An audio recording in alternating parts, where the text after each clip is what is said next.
my name is Kobi Lacour, and thank you so much for joining us on today's Sports Access, where we talk sports at Texas Wesleyan. Our guest today is Texas Wesleyan's football player, Collier Ricks. Thank you so much for joining us today. Thank you for having me. I know that your season ended in the fall with a final record of 7-3, and you guys recently had a spring game against each other. Can you tell me a little bit about how that went for you? So we went 7-3, best record in school history. Couldn't ask for more than what we put out there. I felt like we did the best we could with what we got, and I mean, definitely was more of a brotherhood, this past season. I could say, we weren't really, together the years before then, but last year I felt like was our best year as a team overall with the connection and everything. And then after the season was over, going into the spring, we pretty much had on our mind what the goal was. And I felt like we took a step in the right direction this spring. We had a lot of guys step up on both sides of the ball. And we had a very productive spring, both offense, defense, and special teams. The spring game was fun. Had a lot of people show out, a lot of support, and definitely gave us some momentum going into next fall.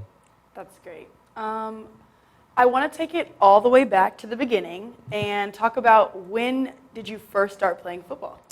I first picked up a ball when I was like 4 years old. My dad played in college at Southern University in Baton Rouge from 2000 to 2004, somewhere around that range. And I've been playing ever since. Started playing organized ball when I was 8, and pretty much never stopped playing from there. So I've been playing for about 13, 14 years. Now you're 21, so. Yep, 21, yep. So I've been playing for a while. Yeah. So what do you love most about the game? I love being able to score touchdowns and just, hearing the roar of the crowd and, just the overall energy that's put into the game. I love the lessons that it teaches you as well. Football has definitely taught me a lot of life lessons. And this game has just been in my life for a long time, whether I'm just watching it, playing it, and it's just always going to be a love that I have. Right. So you've played a lot of football. Like 14 years is a lot. What keeps you going when playing? Just overall, like just having goals for myself. I'm always trying to improve on my game. Always trying to, help my team win. And whatever it is I need to do that, I'm motivated just off that, just to continue to work harder. Plus, I got a lot of family behind me that keep me going. So when I have those two things, I feel unstoppable. And that's pretty much the mindset I have going into it with everything. So speaking of those, like all that family behind you, do you have any other coaches, mentors, or other people who play a positive role in your life and in your football career? I definitely have a lot of mentors. Well, I would say my mom is probably my biggest mentor right now. She's at every game making all the noise. She's my biggest support system. So definitely, I consider her, definitely a big role model. All my family, they always have my back. But we have a mentorship program here at Texas Wesleyan on the football team, where there's different leaders in the community from Fort Worth, and they come out and they talk to us and they connect with us, and we can call them and talk to them whenever. I have 2 to 3 mentors. I have Jeff Johnson, who's a mentor of mine. He's been my mentor since I was a freshman here at Wesleyan. I have Jim Austin, who just recently was a mentor to me, and those guys, they're not really mentors much on the football field, just mentors in life in general. Because our program, we build student athletes, and we're trying to build great young men. And the coaches keep that in the back of my mind that, we got to be ready to meet people and, be ready to show ourselves and be presentable, and that's a real strength in the program for sure. So we got into the mentors and the coaches that you know.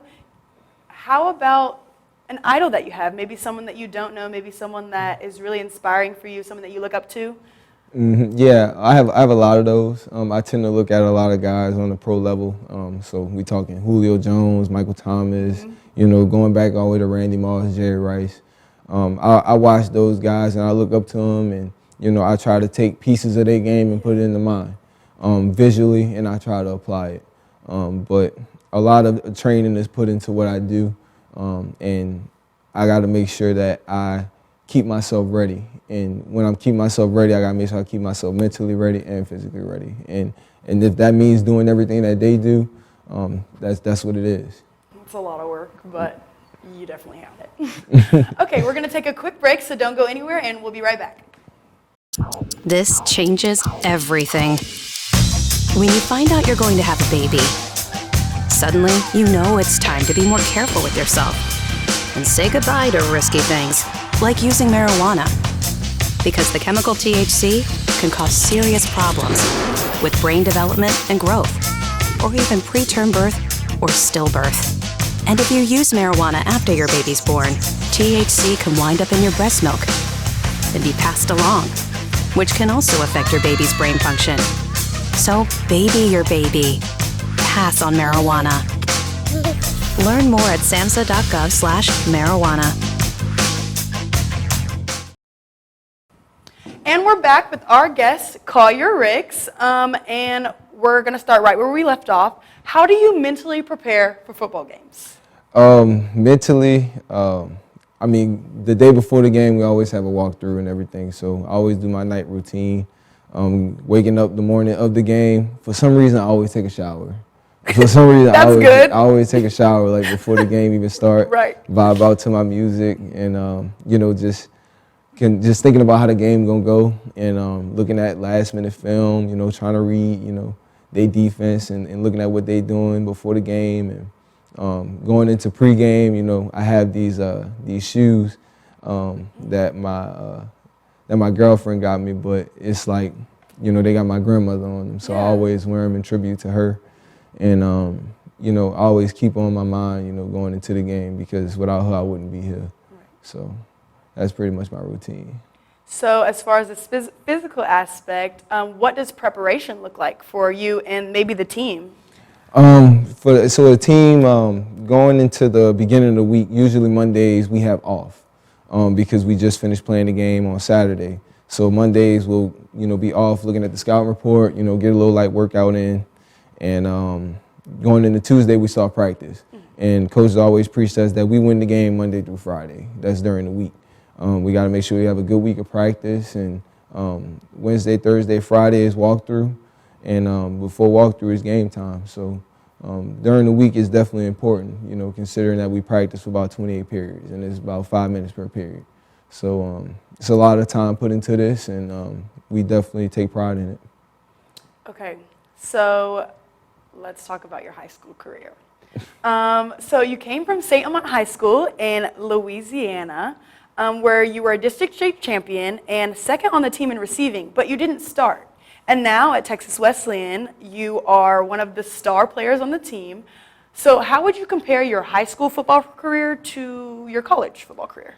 I would say high school was definitely different in its ways, considering I didn't really, you know, start the game off.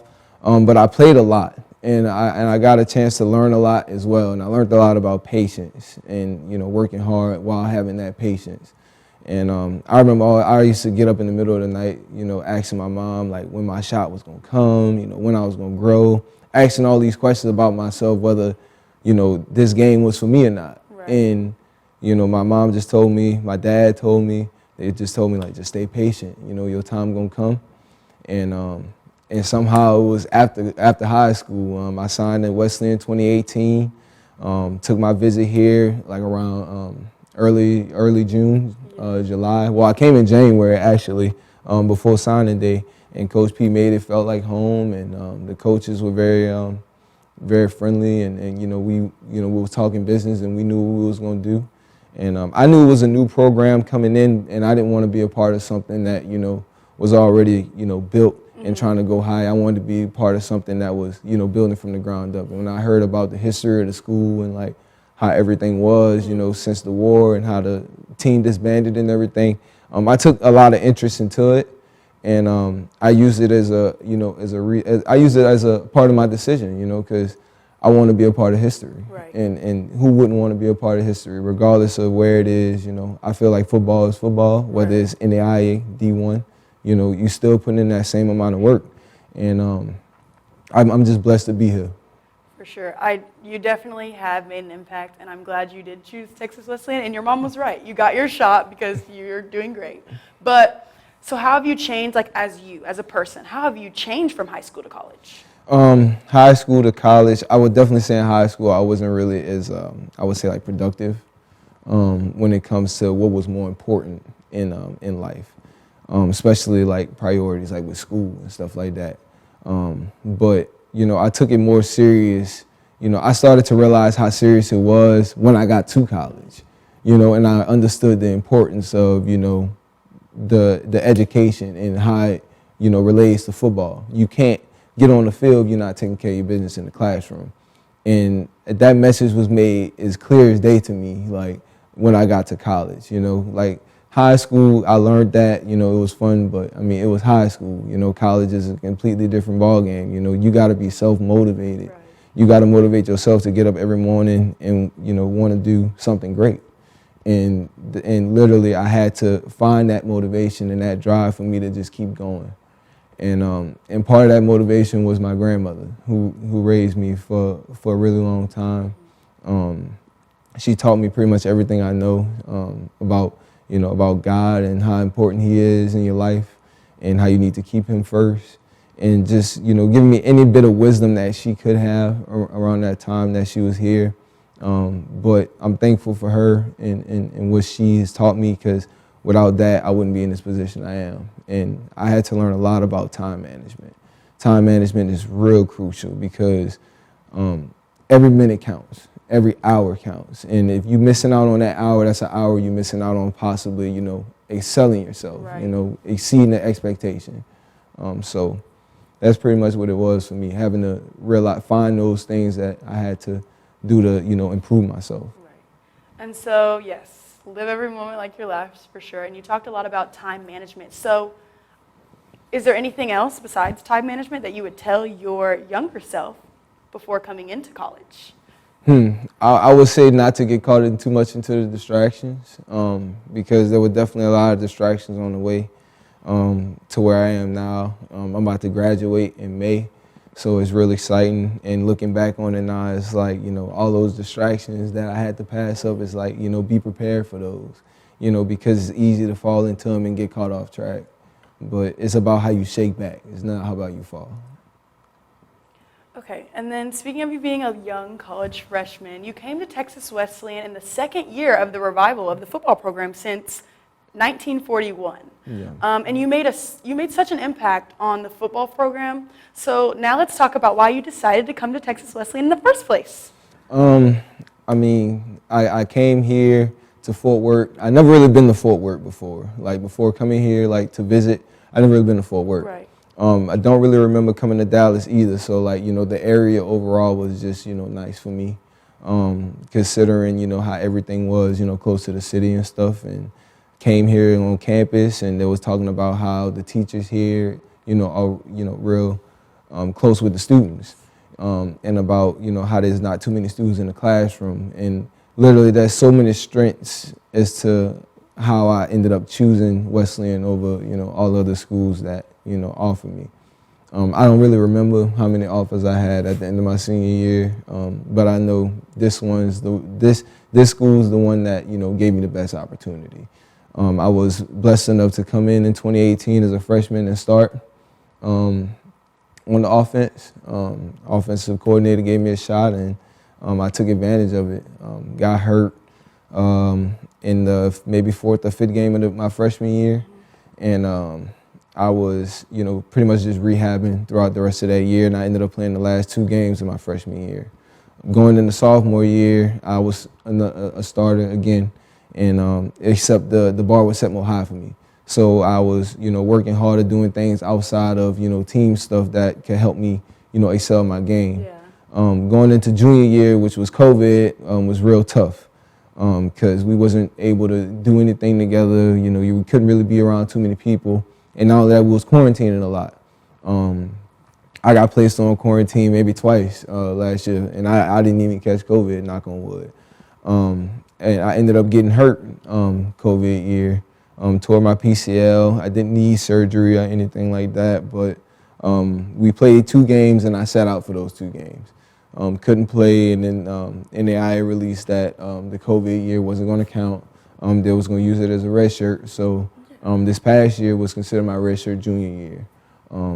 So I'm a junior on the field, and I'm a senior in the classroom. So you do have one more year to play football? Yes, I do have one more year. Due to COVID? Due to COVID and everything, yes, I do have one more year. Plan on using that year to get my MBA and exceed those expectations that was put in front of me. So, you know, I'm going to keep taking the ball and running with it. Okay, speaking of taking that ball and running with it, this last fall, you had 641 yards with 35 receptions and 8 total touchdowns. And you were voted first team all-conference in the Sooner Athletic Conference, all while maintaining a 3.0 GPA. How do you balance your academic, social, and athletic life?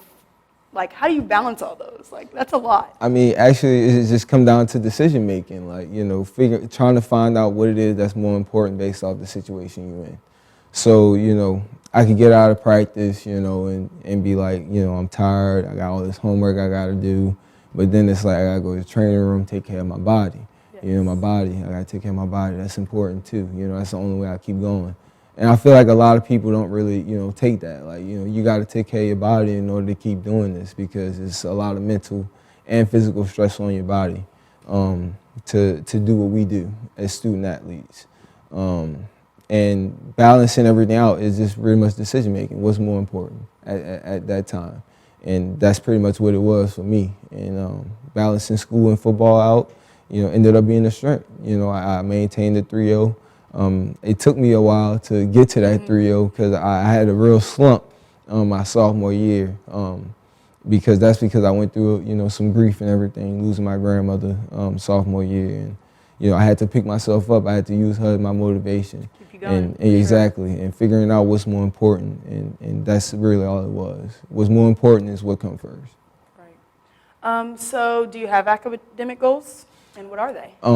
I do have academic goals, and that is to graduate with above a 3.0 average. Yes. And that goal is still in progress, as I'm currently now taking 6 classes for my last semester. So yay. I'm almost there. So.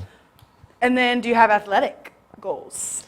Definitely have athletic goals set for myself. I tend to write, you know, all my goals down. Yes. One guy I really look up to as well, who is like a motivational speaker to me, Steve Harvey. Steve Harvey told me that, you know, who is a person to have goals and not write their goals down?